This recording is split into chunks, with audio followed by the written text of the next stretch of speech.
ইউসুফ নামে একজন নবী ছিলেন, আমরা প্রত্যেকেই তার নাম শুনেছি।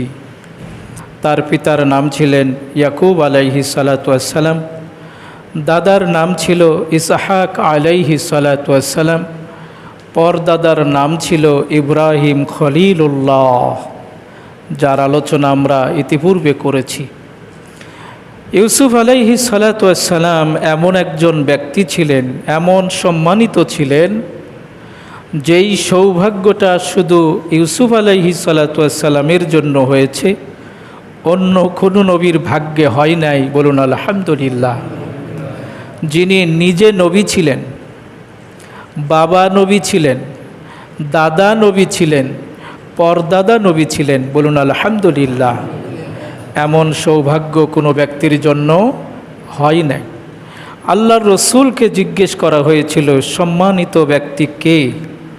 হুজুর তখন বলেছিলেন, কারিম ইবনি কারিম ইবনি কারিম ইবনি কারিম।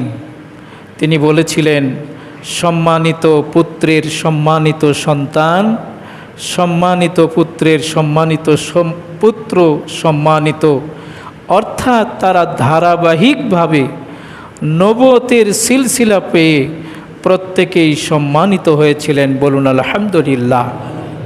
আমরা সেই সূরা ইউসুফ নিয়ে আলোচনা করব। সূরাটির ভিতরে 111টি আয়াতে কারিমা রয়েছে। 12 পারার এটি একটি সূরা, 12 নম্বর সূরা। কোরআনের সিরিয়ালের দিক থেকে 12 নম্বর সূরা, 12 পারার ভিতরে আয়াতে কারিমা হলো 111।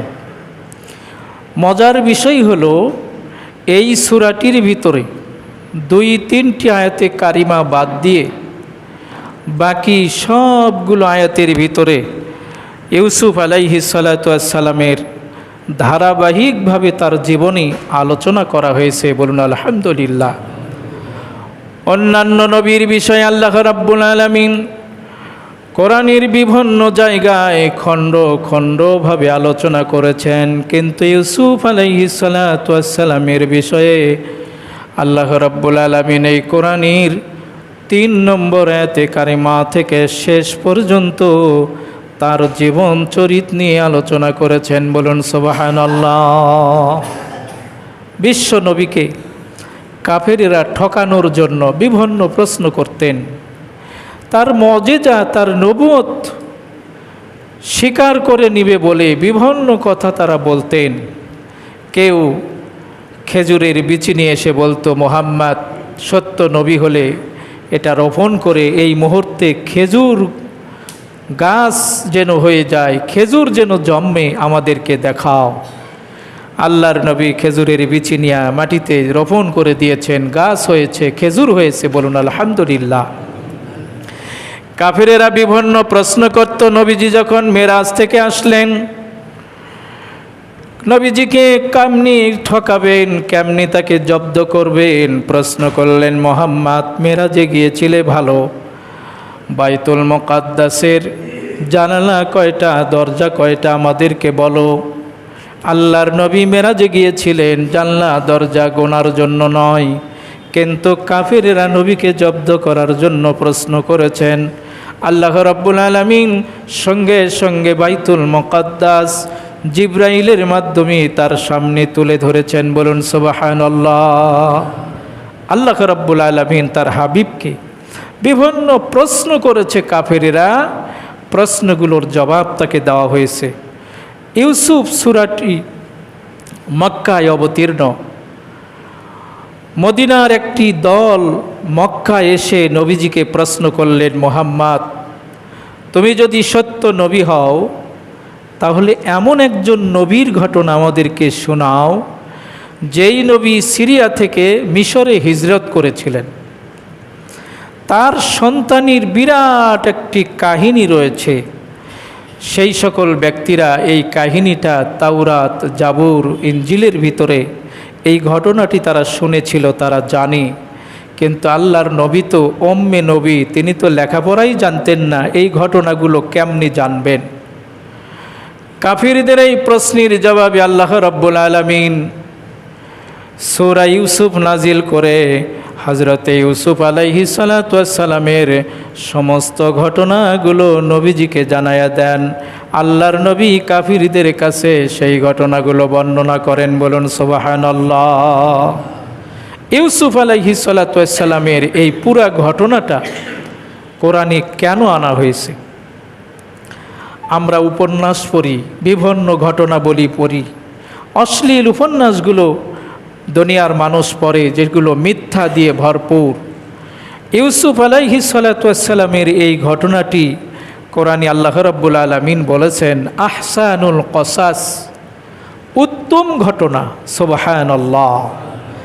যত রকমের ঘটনা একজন মানুষের জীবনে ঘটতে পারে, ইউসুফ আলাইহিস সালাতু ওয়াস সালামের ঘটনাটা হলো উত্তম একটা কাহিনী, উত্তম একটি ঘটনা। কীরকম ঘটনা?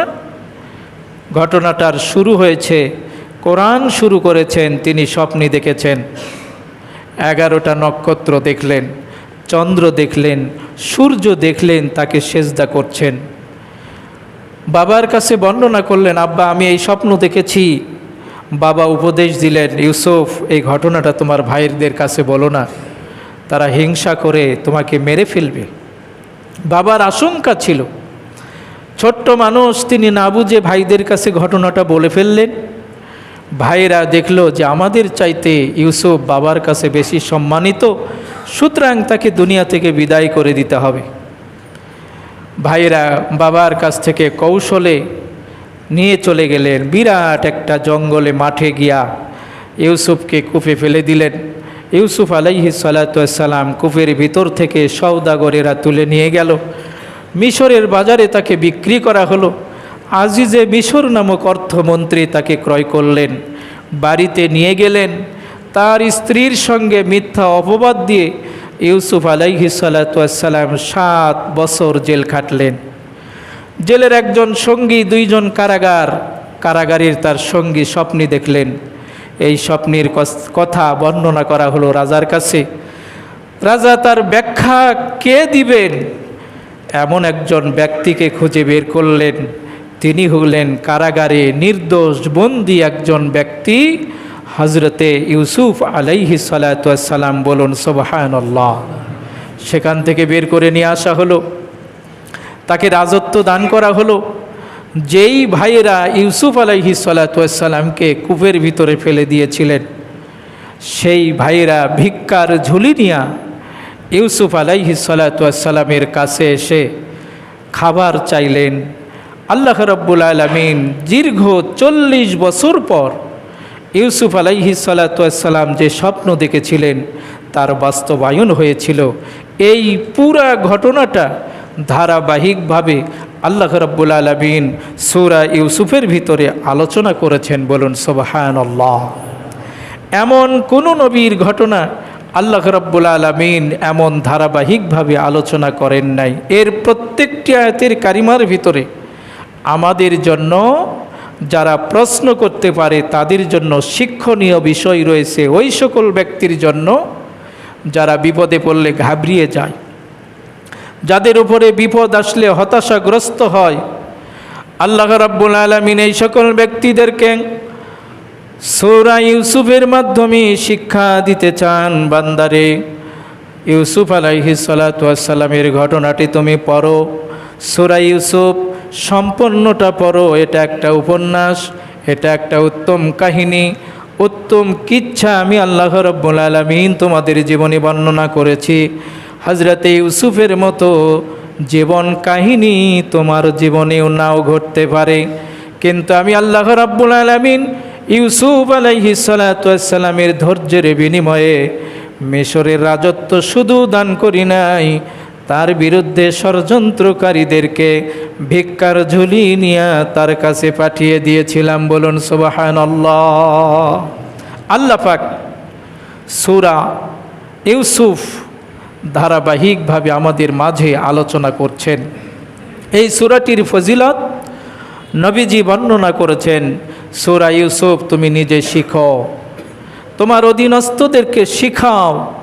কোনো ব্যক্তি যদি সূরা ইউসুফ নিজে শিখে, নিজে পড়ে, তার অধীনস্থদেরকে যদি পড়ায় এবং শিখায়, আল্লাহ রাব্বুল আলামিন তাকে কবরের মহা শাস্তি থেকে হেফাজত করবেন, বলুন সুবহানাল্লাহ।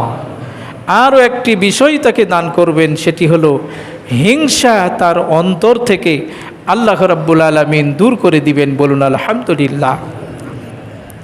আল্লাহ রাব্বুল আলামিন সূরাটি শুরু করছেন আলিফ লাম রা তিলকা আয়াতুল কিতাবিল মুবিন। আল্লাহ রাব্বুল আলামিন শুরু করেছেন আলিফ লাম রা তিলকা আয়াতুল কিতাবিল মুবিন।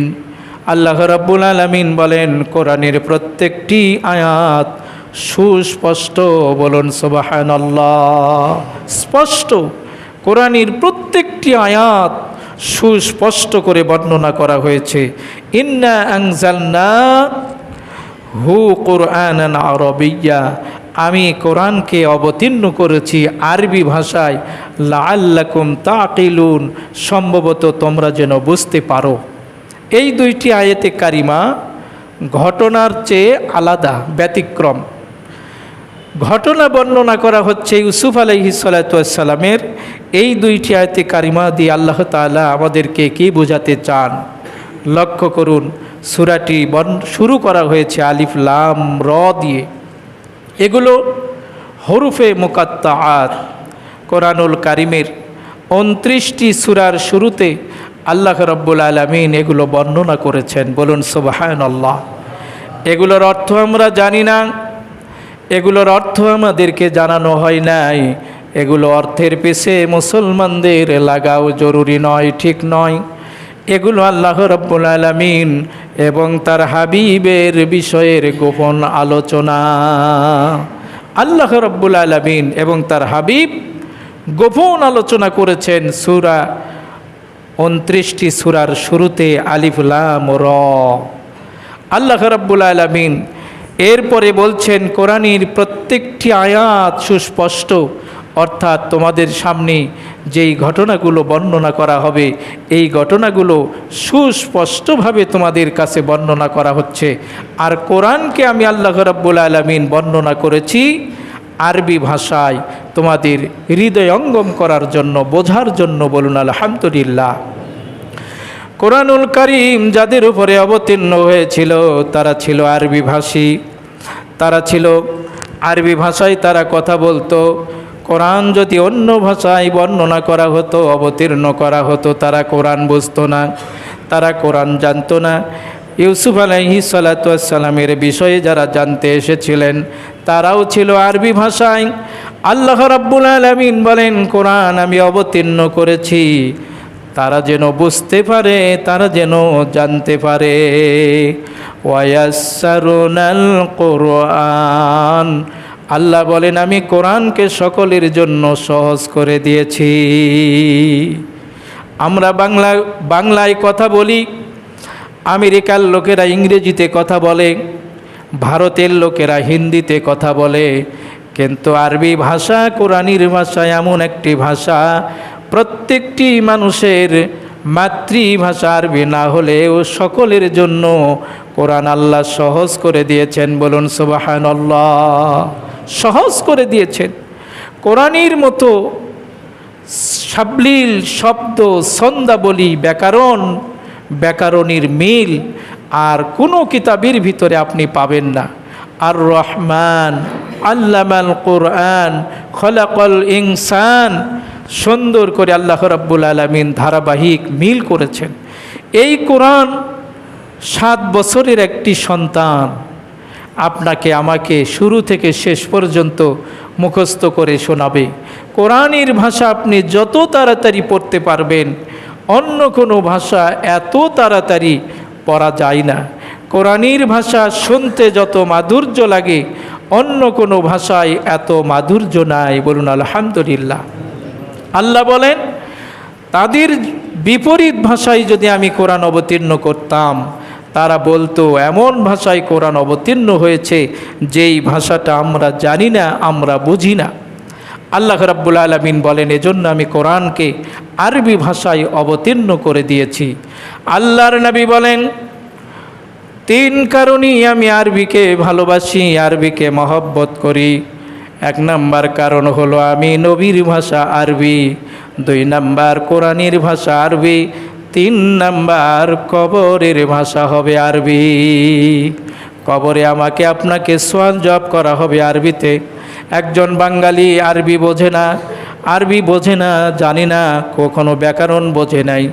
আল্লাহ রাব্বুল আলামিন, আল্লাহর বান্দা যদি ইমানদার হয়ে থাকে, ফেরেশতাদের প্রত্যেকটি আরবি প্রশ্নের জবাব আল্লাহর বান্দা আরবিতে দান করবে। বলুন সুবহানাল্লাহ।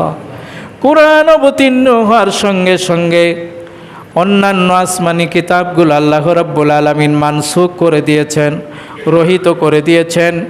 তাওরাতের একটি খণ্ড নিয়া হজরতে ওমর ফারুক রাদিয়াল্লাহু তাআলা আনহু নবীজির দরবারে হাজির হয়েছেন। নবীজি জিজ্ঞেস করলেন, ওমর তোমার হাতে ওইটা কি? হজরতে ওমর বলেন, ইয়া রাসূলুল্লাহ, আমার হাতে এটা তাওরাতের একটি খণ্ড, সুন্দর কিছু ভাষা, সুন্দর কিছু কথা এতে লেখা রয়েছে। আল্লাহর নবীর চেহারা রক্তিম বর্ণ হয়ে গেল।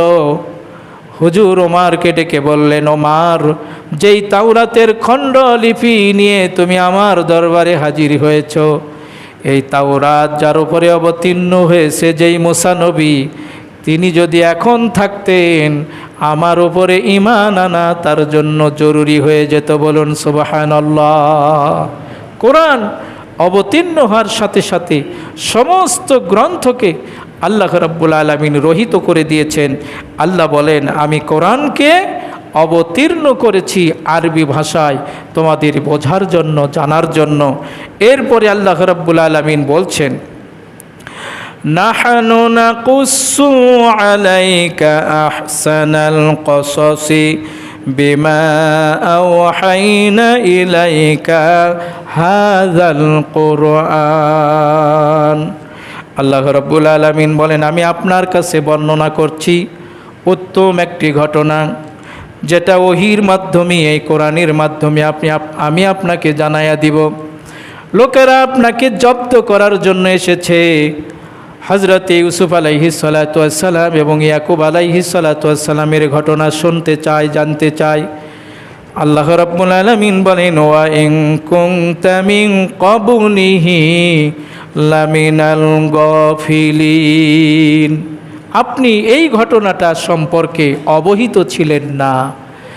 ইউসুফ আলাইহিস সালাতু ওয়াস সালামের ঘটনা এবং ইয়াকুব আলাইহিস সালাতু ওয়াস সালামের ঘটনা আপনি জানতেন না। আমি আল্লাহ রাব্বুল আলামিন ওহির মাধ্যমে, এই কোরআনের মাধ্যমে আমি আপনাকে এই ঘটনাটা জানিয়ে দিচ্ছি। বলুন সুবহানাল্লাহ।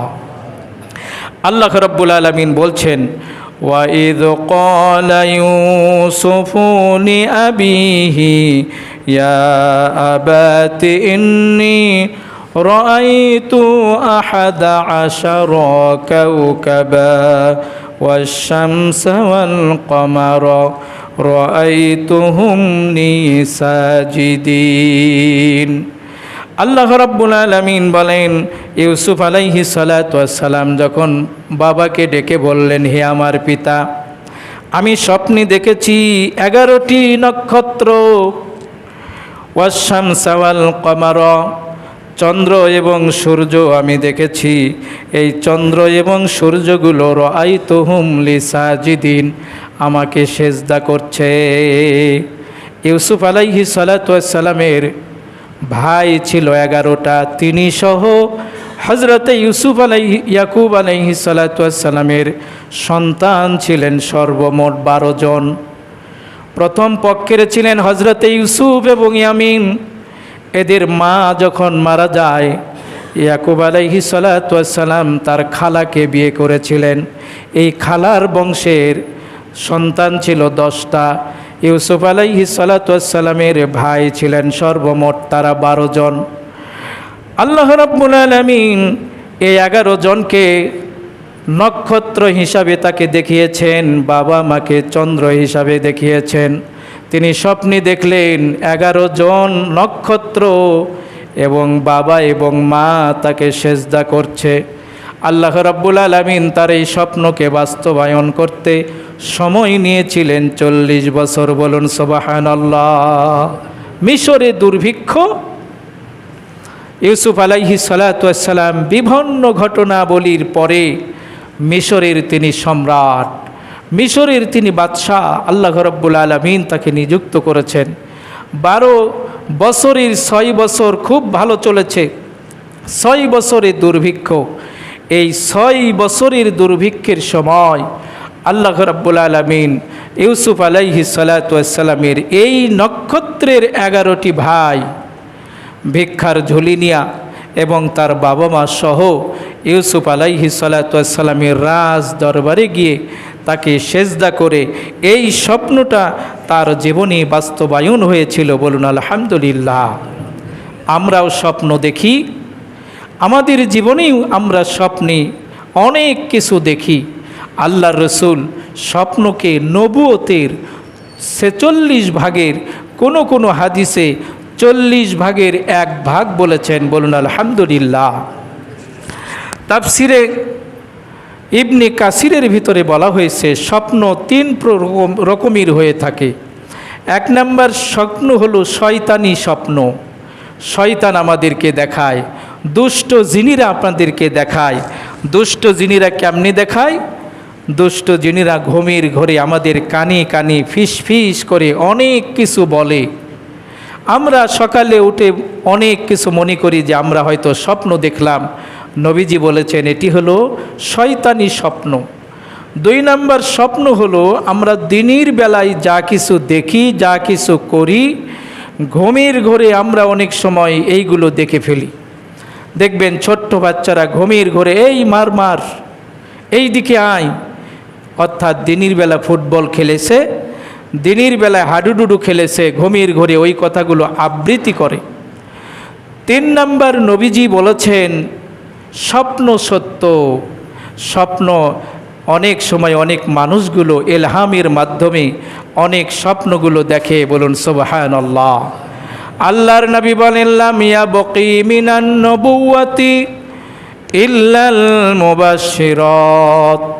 আল্লাহর নবী বলেন নবুয়তি অবশিষ্ট নাই, অবশিষ্ট রয়েছে শুধু মুবাশশিরাত। সাহাবায়ে কেরাম জিজ্ঞেস করলেন ইয়া রাসূলুল্লাহ মুবাশশিরাতটা কি? নবীজি বর্ণনা করলেন মুবাশশিরাত হলো সত্য স্বপ্ন। সত্য স্বপ্ন আমার উম্মতেরা দেখবে। আল্লাহ রাব্বুল আলামিন 46 ভাগের নবুয়তের 1 ভাগ রেখেছেন সত্য স্বপ্নের ভিতরে। হুজুর বলেন তোমরা যদি সত্য স্বপ্ন দেখো, ভালো যদি স্বপ্ন দেখো, তাহলে এই স্বপ্নের কথা মানুষের মাঝে বর্ণনা করবে। খারাপ যদি স্বপ্ন দেখো, ঘুম থেকে যখন জেগে যাবে বাম পার্শ্বে 3 বার থুতু ফেলো এবং পড়ো আউযু বিল্লাহি মিনাশ শাইতানির রাজিম। এই স্বপ্নের খারাপ অনিষ্ট থেকে আল্লাহ রাব্বুল আলামিন তোমাকে হেফাজত করবেন। বলুন সুবহানাল্লাহ। আল্লাহ রাব্বুল আলামিন ইউসুফ আলাইহিস সালাতু ওয়াস সালামের 12টি নক্ষত্র সম্পর্কে মুস্তান নামক ইহুদিদের একজন আলেম নবীজির দরবারে এসে জিজ্ঞেস করলেন, মুহাম্মদ, একজন নবী স্বপ্নে দেখেছিলেন 12টি নক্ষত্র, 11টি নক্ষত্র, এই 11টি নক্ষত্রের নামগুলো আমাকে বলে দাও। ইতিপূর্বে বলেছি যে নবীজিকে জব্দ করার জন্য, ঠকানোর জন্য এটি ছিল কাফিরদের মহা চক্রান্ত। রাসূলুল্লাহ সাল্লাল্লাহু আলাইহি ওয়াসাল্লাম এই নক্ষত্রগুলোর নাম কোথায় পাবেন? নবীজি চুপ করে রইলেন। আল্লাহ রাব্বুল আলামিন জিবরাইলকে পাঠাইয়া দিয়া এই 11টি নক্ষত্রের নাম আল্লাহর রসুলকে জানিয়ে দেওয়া হলো। বলুন সুবহানাল্লাহ। হুজুর বর্ণনা করলেন 11টি নক্ষত্রের 1 নম্বর নক্ষত্রের নাম ছিল জিরিয়ান, 2 নম্বর নক্ষত্রের নাম ছিল তারিক, 3 নম্বরটির নাম ছিল দিয়াল, 4র্থ নম্বরের নাম ছিল জুলকানফাত, 5ম নম্বরের নাম ছিল কাবিস, 6 নম্বরের নাম ছিল অসাপ, 7 নম্বরের নাম ছিল আসদান, 8 নম্বরের নাম ছিল ফালিক, 9 নম্বরের নাম ছিল বিসদাহ, 10 নম্বরের নাম ছিল জুরুহ, 11 নম্বরের নাম ছিল ফারিক। বলুন সুবহানাল্লাহ। তাফসিরের ভিতরে এসেছে, আলিম যখন এই 11টি নক্ষত্রের নাম যখন শুনলেন, তিনি বললেন এই তাওরাত কিতাবের ভিতরে এমনভাবেই 11টি নক্ষত্রের নাম রয়েছে, বিশ্ব নবীর হাতে কলেমা পড়ে তিনি মুসলমান হয়ে যান। বলুন সুবহানাল্লাহ। আল্লাহ রাব্বুল আলামিন নবীজিকে কাফিরদের হাত থেকে এভাবে রক্ষা করেছেন। স্বপ্নের বর্ণনা দিলেন ইউসুফ আলাইহিস সালাতু ওয়াস সালাম বাবার কাছে। বাবা বলছেন, ফালা ক্বালা ইয়া বুনাইয়া লা তাকসুস রুইয়াকা, হে আমার সন্তান, কলিজার টুকরা, এই স্বপ্নের কথা তুমি তোমার ভাইদের কাছে বর্ণনা করো না। আমি আশঙ্কা করি ফায়াকিদুলাকা কাইদা, তোমার ভাইরা তোমার বিরুদ্ধে ষড়যন্ত্র করবে। বলুন নাউযুবিল্লাহ।